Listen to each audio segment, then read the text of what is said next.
ஆச்சு, இந்த பொண்ணு இன்னும் காணோம். ஏதாவது சொன்னா என்னடி ஆச்சு? ஏன் இவ்வளோ பதட்டமா ஓடி வர? நாய் துரத்திடுச்சு மாயா. இது நாய் துரத்துச்சா? ஏதாவது கடிச்சு வச்சிருச்சா என்ன? கடிக்கலாம் இல்ல, கடிக்கிற மாதிரி தான் வந்தது. நான் விட்டேன் பாரு ஒரு ஓட்டம். ஐயோ, அப்ப நாயை விட நீ வேகமா ஓடி வந்து தப்பிச்சிருக்க போல இருக்கே. ஏய், நான் மட்டும் இப்படி ஓடி வரலன்னு வச்சுக்கோ, இந்நேரம் நாய் என் மேல பாஞ்சு பயங்கரமா கடிச்சிருக்கோண்டி.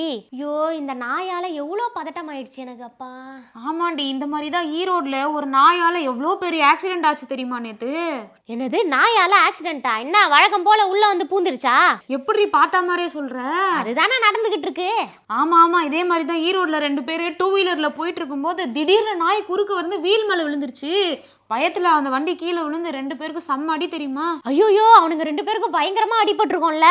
இவங்க 2 பேர் மட்டும் இல்லடி, இந்த பைக் கீழே விழுந்ததுல அதுக்கு பின்னாடி ஒரு கார் வந்துச்சு, அதை ஒரு பஸ் வந்து இடிச்சு, அதுவும் பயங்கரமான ஆக்சிடென்ட் ஆயிடுச்சு. அச்சோச்சோ. சரி, இந்த ஆக்சிடென்ட் நடக்க காரணமா அந்த நாய்க்கு என்ன தாண்டி ஆச்சு? அந்த நாய்க்கு என்ன, அங்க இருக்கவங்களுக்கு தான் பயங்கரமான அடி, அதுக்கும் அடிபட்டு கடைசியில எழுந்து ஓடிடுச்சு. இதே மாதிரிதான் ஓசூர்ல 20 நாளைக்கு முன்னாடி ஒரு பாப்பாவை ஒரு நாய் பயங்கரமா கடிச்சிருச்சுடி. ஆமா, நானும் நியூஸ்ல பார்த்தேன். அந்த பாப்பா நேத்து செத்து போச்சுடி. சே, வர இந்த நாய்ங்க அராஜகம் தாங்கவே முடியல. ரொம்ப அட்டகாசம் பண்ணுதுங்கடி. அது இருக்கட்டும், உன்னை நாய் துரத்தின்னு வந்துச்சுன்னு சொன்னல, எங்கேயாவது கடிச்சு வச்சிருக்கேன், செக் பண்ணியா இல்லையா? இல்ல மாயா, கடிக்கிற மாதிரி தான் கிட்ட வந்தது, ஆனா கடிக்கல, எனக்கு நல்லா தெரியும்.